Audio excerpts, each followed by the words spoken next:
It is the evening of January 16th, 2026. The markets have closed, the noise has quieted.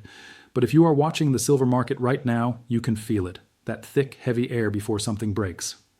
I am a private commodities trader. I have been stacking physical silver and trading these markets for over a decade. I built this channel because I got tired of waiting half a day for mainstream media to report what I was already seeing in real time on my terminal. And frankly, I got tired of watching all these channels pump out fake news and recycled hype about silver. So I use this format for one reason: speed. I can get you the real information faster than anyone else. No fluff, no theatrics, just the data. Tonight, I need to walk you through something that is happening right now.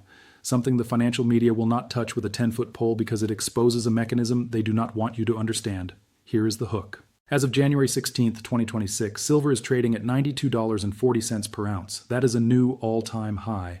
But here is what they are not telling you. The United States Mint has suspended all sales of silver numismatic products as of January 14th. The Royal Mint in the United Kingdom is completely sold out with a notice that simply reads, "Email me when in stock." China locked 121 million ounces of annual silver exports behind a government licensing regime that went into effect on January 1st, 2026. That is 60 to 70% of the globally traded refined supply that now requires Beijing's permission to leave the country. Physical silver lease rates, the borrowing cost of silver in the London market, are above 8% on a one-month equivalent basis. These high rates are a rare signal of extreme physical tightness. This is not normal. This is not a cooling period. This is the breakdown of a market that has been stretched to the breaking point. And here is what the mainstream narrative wants you to believe. They want you to think this is just retail investors losing their nerve, that the silver bull is tired, that maybe it is time to rotate back into tech or bonds or whatever they are pumping this week. But here is what they are not telling you. The screen is lying. Because while silver has been volatile, the physical market is screaming shortage. And that disconnect is being forced by a very specific, very expensive mechanism. Let me say that again. Silver is at $92, but the physical supply is vanishing. That is not weakness. That is the first signal of a major system break. And here is why this matters. Right now, tonight, as you are watching this, we are witnessing the greatest disconnect between paper silver and physical silver in modern history. For those of you who have been in these markets long enough, you know what that means. It is the most dangerous setup for institutional short sellers. It is the moment where billions of dollars in derivative positions either print money or explode in their faces. And there is a reason the physical market is not responding to the price increases yet. It is not because demand is weak. It is because the physical silver is being held underwater by a very specific, very expensive anchor. Let me tell you what I think is really happening here. The paper silver market is being artificially manipulated to protect massive institutional short positions while the physical supply is being strategically hoarded by sovereign nations and major financial institutions. That is the thesis. That is what I am going to prove to you over the next few minutes using hard data, basic math, and a mechanism that most retail investors do not even know exists. Here's the conflict. Silver is trading near $92, but physical silver premiums are skyrocketing. Coin dealers are running low on inventory. Mints are suspending sales. This is not a lag. This is not the market being slow to react. This is a structural breakdown that should not exist under any rational pricing model. And here is my promise to you. I am going to break down the physical shortage trap. I am going to run the hard math on why these supply constraints are explosive. And I am going to reveal my personal battle plan for the volatility I am expecting in the next few weeks. Because here is the thing. In 2025, silver rose 148%, one of the best performing assets in the world. And the physical shortage is only just starting to manifest. The Great Squeeze is not a theory. It is a mathematical certainty, and I believe it is accelerating right now. So let us get into it. Before we continue, please comment below where you are watching this from. I want to know how global this audience is, and if you find value in this analysis, please share this video. The mainstream media will not cover this story. It is up to us to get the truth out. All right, let us start. A few hours ago, I was looking at my screens. It was early afternoon Eastern. Silver was sitting at $92.40. Gold was at $4,560. Not dramatic moves on the surface, just the usual action. But if you were not watching the physical market, you missed the real story. On January 14th, 2026, the United States Mint announced it was suspending sales of all silver numismatic products. The official statement cited rapidly rising metal costs that made it impossible for them to accurately price their products. This is not a temporary supply chain hiccup. This is the official government mint of the largest economy in the world saying they cannot keep up with silver prices. Let me repeat that. The United States Mint, the sovereign supplier of legal tender coinage, has stopped selling silver coins because the price is moving too fast for them to manage. When was the last time you heard of a government mint suspending sales because the commodity they mint was too expensive? Never. Because it does not happen, except it just did. And it is not just the United States.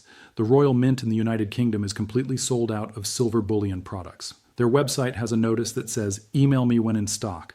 These are not private dealers. These are the official mints of the United States and the United Kingdom, and they cannot meet demand. That is the first crack. That is the physical market breaking down in real time. But here is where it gets even more interesting. On January 1st, 2026, China implemented a new export licensing regime for silver. From that moment forward, 121 million ounces of annual silver exports now require government approval to leave the country. That represents 60 to 70% of the globally traded refined silver supply. Beijing now sits as the gatekeeper between the rest of the world and the majority of refined silver. This is not a trade policy. This is an economic weapon. China is using silver the same way they used rare earth elements. Lock down the supply, control the price, and force the rest of the world to negotiate on your terms. And the timing is no coincidence. China knows that the Western world is desperate for silver. Solar panels, electric vehicles, semiconductors, military applications, all of these industries are critically dependent on silver. And China just put a lock on the vault. So we have two sovereign mints suspending sales. We have China locking down 70% of global refined supply, and we have silver lease rates at 8%. Let me explain what that means. Silver lease rates represent the annualized cost of borrowing silver in the London market. Under normal market conditions, lease rates sit between 0.3 and 0.5%. That is the baseline. When the market is functioning properly, when there is adequate supply, when dealers are not scrambling for metal, lease rates are boring. They are flat. They are irrelevant. But as of January 14th, 2026, the physical lease rate for silver is above 8% on a 1-month equivalent basis. Let me put that in perspective. That is 16 times higher than normal. That is not just tight. That is suffocating. That is dealers and industrial end users paying a massive premium just to borrow silver for 30 days. Why would anyone pay 8% to borrow silver unless they were desperate? Unless they had obligations they could not meet? Unless the physical metal was so scarce that paying an 8% annual rate for 1 month was preferable to defaulting on a contract?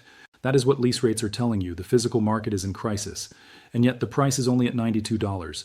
If the physical market is this tight, if mints are suspending sales, if China has locked the gates, if lease rates are at 8%, then why is silver only at $92? Why is it not at $150? Why is it not at $200? Because the paper market is suppressing it. And here is how. The COMEX, the commodity exchange in New York, is where silver futures are traded. These are paper contracts. They are not physical silver. They are promises to deliver silver at a future date. And for decades, the COMEX has been the primary mechanism for setting the global silver price. Not the physical market, not supply and demand, the paper market. And here is the dirty secret. The COMEX operates on a fractional reserve basis. What does that mean? It means there are far more paper claims on silver than there is actual physical silver backing those claims. Industry estimates put the ratio at approximately 350 to 1. For every 350 ounces of paper silver traded on the COMEX, there is only 1 ounce of physical silver available for delivery. That is not a free market. That is a Ponzi scheme. And it works as long as nobody asks for delivery. As long as traders are happy to settle their contracts in cash, the game continues.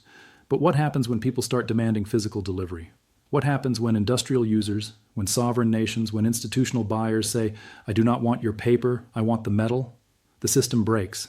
And that is what we are seeing right now. Let me show you the numbers. As of January 9th, 2026, COMEX registered inventories, that is silver available for delivery, have plummeted by over 70% since 2020.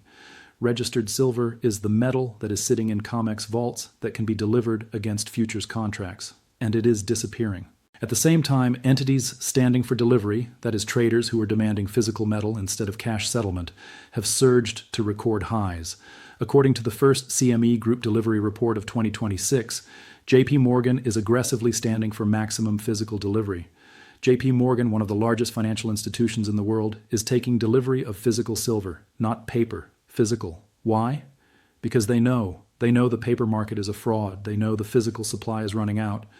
And they are positioning themselves on the right side of the trade before the system collapses. And here is the kicker. While JP Morgan is taking delivery, they are also reportedly sitting on the largest physical silver stockpile in the world.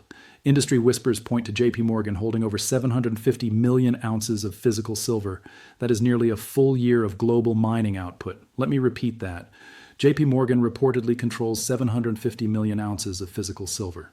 That is more than the entire COMEX registered inventory. That is more than most countries hold in strategic reserves. That is a monopoly. That is market control. And it is perfectly legal because the regulators do not care. They never have. So we have JP Morgan hoarding physical silver. We have China locking down 121 million ounces of annual exports. We have sovereign mints suspending sales. We have lease rates at 8%. We have COMEX inventories collapsing. And we have the price at $92. Does that make sense to you? Does that sound like a free market? Or does that sound like a suppression mechanism that is about to snap? Because here is what happens next. As the physical supply continues to tighten, as more entities demand delivery, as the 350 to 1 paper to physical ratio gets exposed, the COMEX will face a choice. Either they allow the price to rise to reflect the true scarcity of physical silver, or they default on delivery obligations. And if they default, if the COMEX admits it cannot deliver the silver it promised, that is game over. That is the moment the entire fractional reserve system collapses. That is the moment silver goes vertical. And I believe we are closer to that moment than most people realize. Now let me address the skeptics, because I know what you are thinking. If this is such an obvious setup, why is not everyone talking about it? Why is it not all over CNBC? Why are not the big funds piling in? Great question. Let me answer it. First, the narrative. Right now, the dominant narrative in finance is that precious metals are a hedge against inflation, and inflation is under control. The Fed is winning. The CPI is coming down. Everything is fine. So why would you own silver when you could own Nvidia or Tesla or whatever the next hot AI stock is? That narrative is sticky. It takes time to shift. And by the time it shifts, by the time the mainstream catches on, the easy money has already been made. Second, the institutions are trapped. A lot of the big banks and hedge funds are short silver. They have been short for years. They are stuck in legacy positions that made sense when silver was at $20, but are now bleeding them dry at $92. And here's the thing about short positions. They create their own gravity.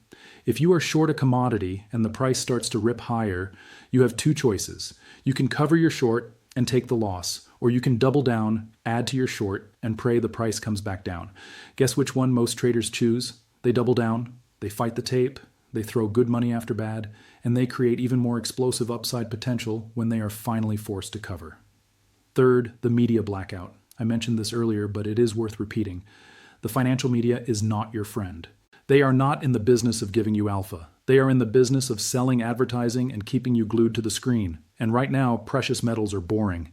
They are not sexy. They do not have a charismatic CEO doing podcasts. They do not have a Twitter army of retail traders spamming rocket emojis. So the media ignores them until they cannot anymore, until the move is so obvious, so undeniable that they have to cover it. And by then, it is too late for the average viewer to get in at a good price. That is the game. That is how it always works. So when I look at January 16th, 2026, I am not just seeing one day. I am seeing the potential catalyst that breaks the dam.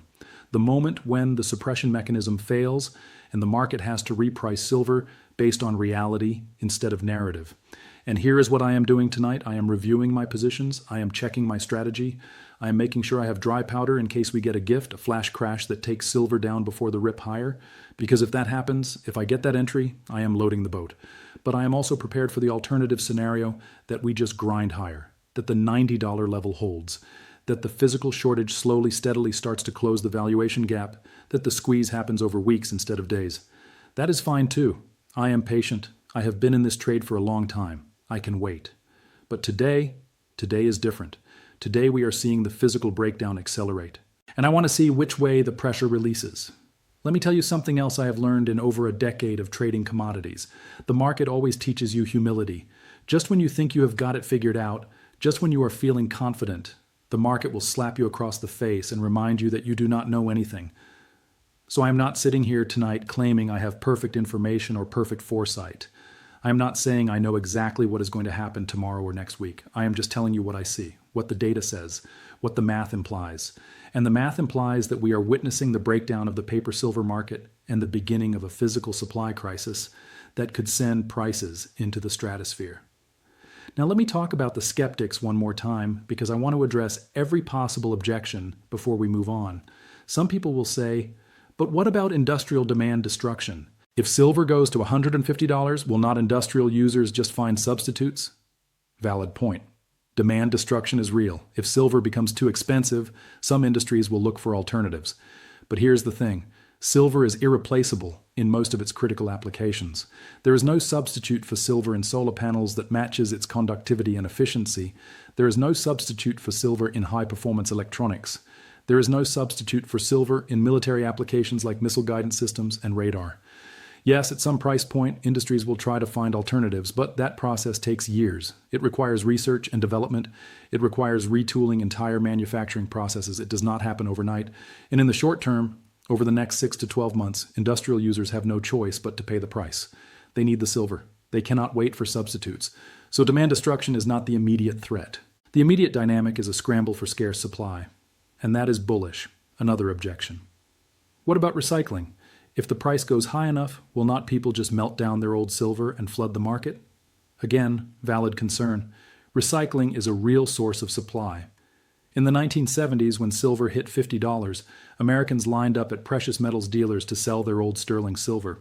And that recycled supply helped crash the price. But here's what is different this time. Most of the low-hanging fruit has already been picked. The easy-to-recycle silver, the old coins, the family silverware, most of that was already sold off in previous price spikes. What is left is silver that is embedded in industrial products. Silver in electronics, silver in solar panels, silver in batteries. And that silver is much harder and more expensive to recover. You cannot just melt down a circuit board and extract pure silver. It requires specialized refining. It takes time. It takes capital. So while recycling will increase as prices rise, it is not going to flood the market overnight. It is not going to solve the supply shortage. Okay, one more skeptic argument, and this is the big one. The banks will never let it happen. They will manipulate the price back down like they always do. And look, I get it. I understand why people believe this. There is a long, documented history of price manipulation in the precious metals markets.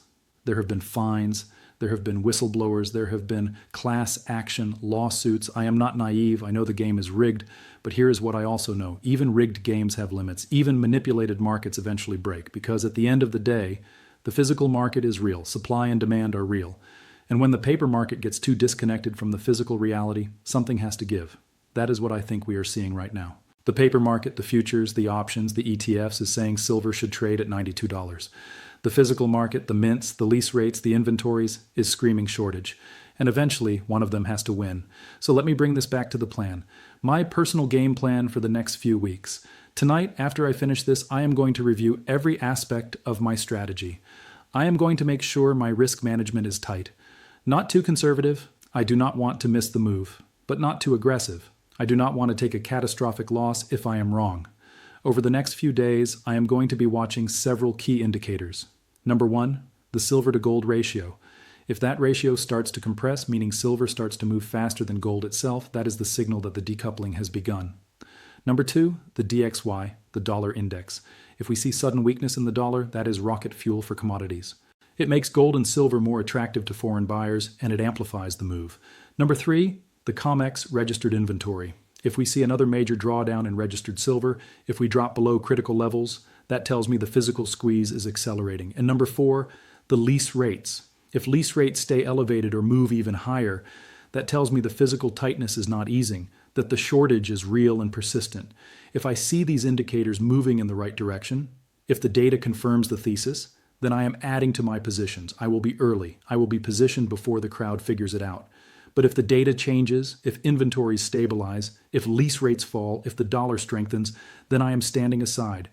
I will wait for the technical picture to clear up. I will wait for confirmation that the trend is still intact, because sometimes the best trade is no trade. Sometimes the smart play is to sit on your hands and let the market show you what it wants to do. That is the discipline you need in these markets, the patience, the willingness to wait for your pitch instead of swinging at every ball. Now let me address something I know some of you are thinking. Why should I trust you? You are just some person on the internet. How do I know you are not full of it? Fair question. You should not trust me blindly. You should not trust anyone blindly. But here's what I can tell you. I have been trading these markets for over a decade. I have made money. I have lost money. I have been right. I have been wrong. I have learned the hard way over and over that the market does not care about your opinions or your ego. The market only cares about price. And right now, the price is telling us something important. I built this channel because I have access to data that most retail investors do not. I monitor physical flows. I track institutional positioning, and I got tired of watching the mainstream media miss the story or spin it in a way that benefits their advertisers instead of the viewer. So I put out this content to get the information out fast, just the data, just the analysis, just the truth as I see it. And if I am wrong, if silver crashes and this whole thesis falls apart, I will come back and tell you I was wrong. I will show you where my analysis broke down. I will explain what I missed, because that is how you build trust. Not by pretending to be infallible, but by being honest, by showing your work, by admitting when you screw up. All right, let me tie this all together with a final thought. Silver is at $92, but the physical market is breaking. The United States Mint has suspended sales. The Royal Mint is sold out. China locked down 121 million ounces. Lease rates are at 8%. COMEX inventories are collapsing. JP Morgan is hoarding 750 million ounces. This is not a normal market. This is not a healthy correction. This is the beginning of a supply crisis. And when supply crises hit critical commodities, prices do not move in straight lines. They go vertical. They gap higher. They leave people behind. So here is my recap. Silver just broke the system. The physical shortage is real. The paper market is suppressing the price. But that suppression cannot last forever. And when it breaks, the move will be explosive. Things are moving fast. If you want to stay ahead of this story, make sure you are following this channel. I will be monitoring the situation in real time. If something major breaks, if we get the move I am expecting, I will be back with an update. Until then, stay sharp, stay disciplined, and do not let the noise distract you from the signal. The opportunity is right in front of you. The math is clear. The setup is there. Now we just have to see if the market agrees. Stay frosty.